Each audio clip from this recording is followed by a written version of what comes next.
trocar uma ideia, cara, será um prazer pra mim. Ô, Sérgio, Gosto você muito. tocou no assunto que vulcão, que é o seu tema aí principal, ou um dos temas, né?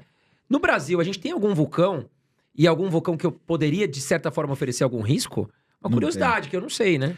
Não tem. O Brasil, ele tá no... O Brasil, né? Primeiro que o Brasil tá no meio de uma grande placa tectônica, que a gente chama, né? Que é a placa da América do Sul. Vulcões, normalmente, tirando em alguns casos muito específicos, que é o caso do Havaí, por exemplo, mas os vulcões, eles dão em borda de placa. É onde uma placa entra em contato com a outra. Então, por exemplo, o Chile, se você fizer proporcionalmente a área do país, o Chile é o país que mais tem vulcão. Por conta ele é uma borda de placa. Tem uma placa que está entrando embaixo da placa sul-americana. E o Brasil, geologicamente falando, é um terreno muito antigo e que está no meio de uma placa. Então não tem nenhum vulcão aqui ativo, nada disso. Terremoto tem. Terremoto tem. Aí você vai, pô, mas terremoto também dá em borda de placa. Por que tem terremoto no Brasil? Porque terremotos, eles acontecem por algum ajuste, alguma acomodação de terra. Então, por exemplo, você vai fazer uma hidrelétrica. Aí você inunda uma grande região para fazer a represa. Aquela massa de água em cima daquele lugar que não estava, vai acabar fazendo com que aquela região ali tenha que se acomodar. E essa região, quando acomoda, gera terremoto. Ativa algumas falhas geológicas também. Então, normalmente você vê assim, terremoto na Bahia, terremoto em Minas. Tem terremotos assim. E o lugar no Brasil onde mais tem terremoto é muito interessante, que é o Acre.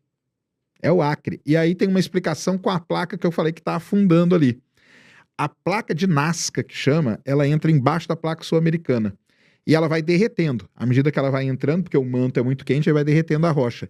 E o ponto onde ela derrete, se você traçar uma linha, dá direto no Acre. Então, os terremotos que tem no Acre é do derretimento dessa placa que está entrando ali. Então, mas vulcão o Brasil já teve. Ribeirão Preto, por exemplo. Embaixo de Ribeirão Preto tem um super vulcão, só que extinto, milhões e milhões de anos. Ali tinha um vulcão muito ativo. Aí o pessoal até brincava, por isso que Ribeirão é quente pra caramba. Não, não é não, mas ali teve. Então, mas hoje não tem nenhum vulcão, não, pode ficar O tranquilo. pessoal de Ribeirão pode ficar tranquilo, não Pode tem ficar risco pra tranquilo, eles. tem nada. Sérgio, qual que é a diferença? Eu acho que muitas pessoas não entendem a diferença de terremoto pra vulcão. Qual que é a grande diferença de um pro outro? Terremoto é a terra mexendo. Certo. Só isso, a terra mexeu é um terremoto. Acontece quando ou uma placa esfrega na outra, sim, ou quando uma placa se afasta da outra, ou quando uma placa entra embaixo da outra. São as três coisas que dá terremoto. A terra chacoalhou, acabou.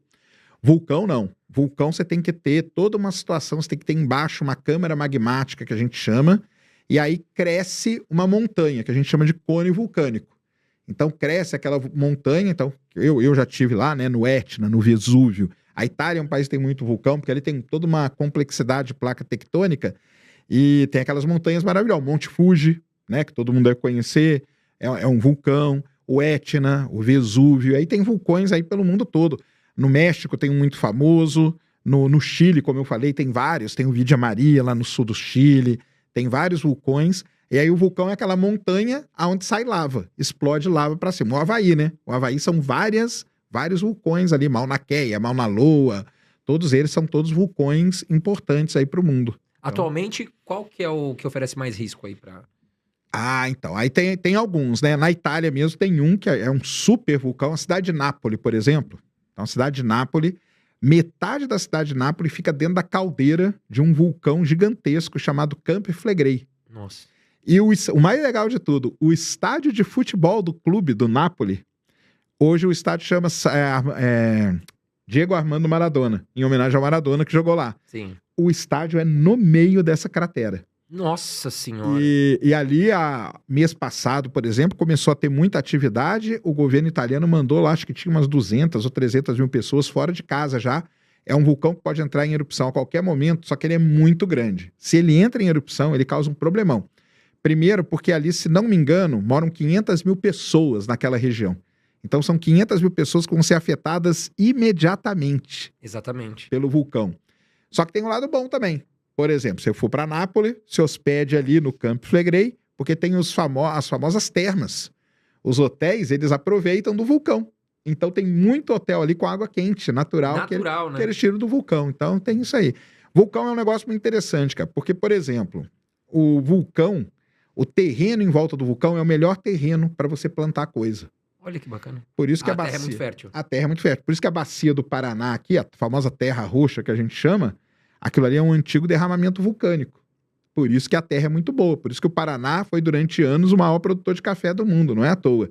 Olha aí que legal. E a Nicarágua, que é onde produz os melhores charutos do mundo, a folha que enrola o charuto, ela só nasce ali por causa de um vulcão que tem ali.